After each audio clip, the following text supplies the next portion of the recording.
देखिए, सबसे अच्छा वो होता है जो अपनी कमी को जानता है, लेकिन उससे भी साहसी वो होता है जो अपनी कमी के बारे में पब्लिकली डिस्कस करने का साहस रखता है। सबसे कमज़ोर वो होता है अपनी जो कमी को छुपाता है, और उससे भी कमज़ोर वो होता है जो एक कमज़ोरी के लिए अपने आप को ही सबसे कमज़ोर इंसान, ठीक है। तो अपनी कमी को जानना, यह बताना है, जैसे कि इंग्लिश में कहते हैं ना कि the biggest room in this world is room for improvement. सबसे बड़ा स्पेस कहाँ पर होता है? सुधार का। किसी भी चीज़ में यदि मान लीजिए आदमी मान ले कि इति अलम, अब कुछ भी संभव नहीं है, तो वहीं सब कुछ खत्म, उसके बाद कुछ नहीं। यदि मन की गति से उड़ान की कल्पना मानव नहीं करता तो क्या हमारे हवाई जहाज़ बनते?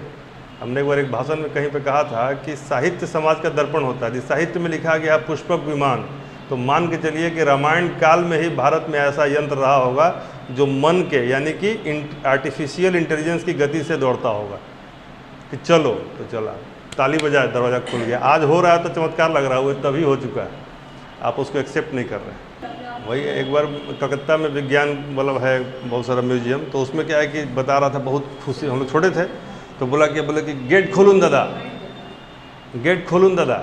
तो गेट खोलून दादा बोलने पर खुल जाता था गेट, तो हम समझ गए कि तो आवाज़ पर रिस्पॉन्ड कर रहा था। हम बोले कि गेट बंद कर दें, बस खुल गया। तो बी लॉजिकल, कहीं भी जाइए अपना दिमाग जरूर लगाइए, ठीक है। वहाँ नहीं जहाँ पर मतलब सबसे नहीं होता है, कहावत है ना कि जहाँ पर आपसे तगड़ा आदमी मिल जाए वहाँ दिमाग कम लगाइए। हम लोग जो पढ़ रहे थे, अभी चल रहा था हमारा अर्थव्यवस्था के विभिन्न योजनाएं, ठीक है। पहले हम लोगों ने पढ़ी पंचवर्षीय योजनाएं। कितनी योजनाएं थी पंचवर्षीय में? 12 योजनाएं थी। कितनी पंचवर्षीय योजनाएं अब तक आ चुकी है? 12। 2017 में पंचवर्षीय योजना आखिरी थी, यानी 12 से 17 वाली आखिरी पंचवर्षीय योजना थी, ठीक है। और उसके बाद 15 से आपका नीति आयोग आ गया। तो 12 से जो पंचवर्षीय योजनाएं हैं उसको एक क्विक रिकैप कर लेते हैं ताकि आपके धूल के जो परत है थोड़ा सा हट जाए। उसमें क्या है कि 3 पंचवर्षीय योजना 51 से लेके 66 तक चलती हैं। 1951 से 1966 तक 3 पंचवर्षीय योजनाएं चलती हैं। 66 में 3 पंचवर्षीय योजनाओं की समाप्ति के बाद 3 साल का गैप आता है, इसको प्लान हॉलिडे कहते हैं, ठीक है। ये क्लियर है? कोई दिक्कत नहीं, आपको भी क्लियर है? 3 पंचवर्षीय योजनाओं के बाद 3 साल का गैप, तो दोनों 3 है। और इस 3 में जो पहला पंचवर्षीय योजना है उसमें 3 फैक्ट्री का निर्माण प्रमुखता होता है। कौन कौन सा? मतलब 3 बड़े बड़े मेजर प्रोजेक्ट्स हैं इन तीनों का। तो ये भी देखना कि 3 साल का गैप और 3 बड़े परियोजनाओं का पहले में ही उद्घाटन, ठीक है।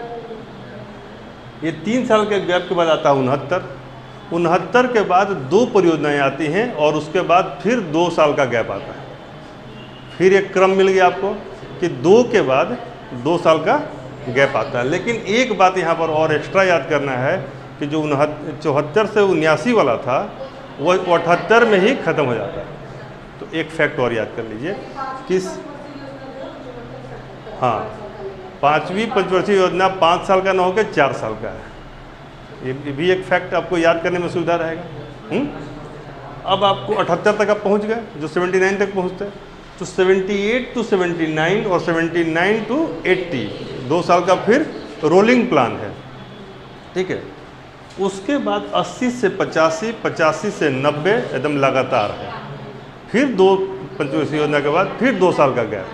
अब याद हो गया, 3 के बाद 3 साल का गैप, फिर 2 के बाद 2 साल का गैप, फिर अगले 2 के बाद 2 साल का गैप, यानी 91 और 92 का गैप हो गया। 92 से हमारा फिर स्टार्ट होता है 92 से, और टिल डेट 3 योजनाएं आती हैं और हमारी नीति आयोग को रिले रेस में अपना बैटन पकड़ा के चल जाती है। तो ये पंचवर्षीय योजनाएं थी। इसके बारे में हमने कहा था, आप लोगों से भी कहेंगे, आप फ्रेश विद्यार्थी हैं फिर भी, एक चार्ट बनाइएगा, पंचवर्षीय योजनाओं का कालक्रम लिखिएगा, किस योजना को किसने मॉडल दिया था उस मॉडल का नाम तीसरे कॉलम में लिखिएगा, और चौथे कॉलम में हर योजना की मुख्य उपलब्धियों को लिखिएगा। शायद 1 से 2 पेज आपको लग जाएगा, लेकिन परमानेंट आपका 1 सवाल पीटी का और मेंस का 1 सवाल, मात्र इस 2 पन्ने से मेंस का 1 सवाल बनता है। इसलिए 2063 में शायद 63वीं में पंचवर्षीय योजना की आलोचनात्मक व्याख्या करें, ऐसा सवाल आया, मात्र इतना, और सवाल का मार्क्स कितना था? 38 नंबर का सवाल, केवल इतना ही लिखा था। भारत की मतलब नियोजन जो है, भारतीय नियोजन की आलोचनात्मक व्याख्या कर, उसी में आपको कर देना है कि पहले में कृषि, दूसरे में उद्योग, तीसरे में स्वावलंबन, चौथे में आत्मनिर्भरता, पाँचवें में गरीबी उन्मूलन, छठे में रोजगार, सातवां में ये समावेशी, और ऐसे करके आप बढ़ते जाएंगे। सस्टेनेबल डेवलपमेंट, फिर सतत विकास, फिर तीव्र विकास, फिर तीव्रतर विकास। ठीक है, तो ऐसे करके बहुत मुश्किल नहीं है, ज़्यादा बोझिल मत कीजिए, इजी वे में चीज़ों को हर में एक एक डालते जाइए। ठीक है, 64वीं में आया था और बहुत लोगों को डीएसपी और एसडीएम बना गया केवल एक सवाल, भारतीय आयोजन।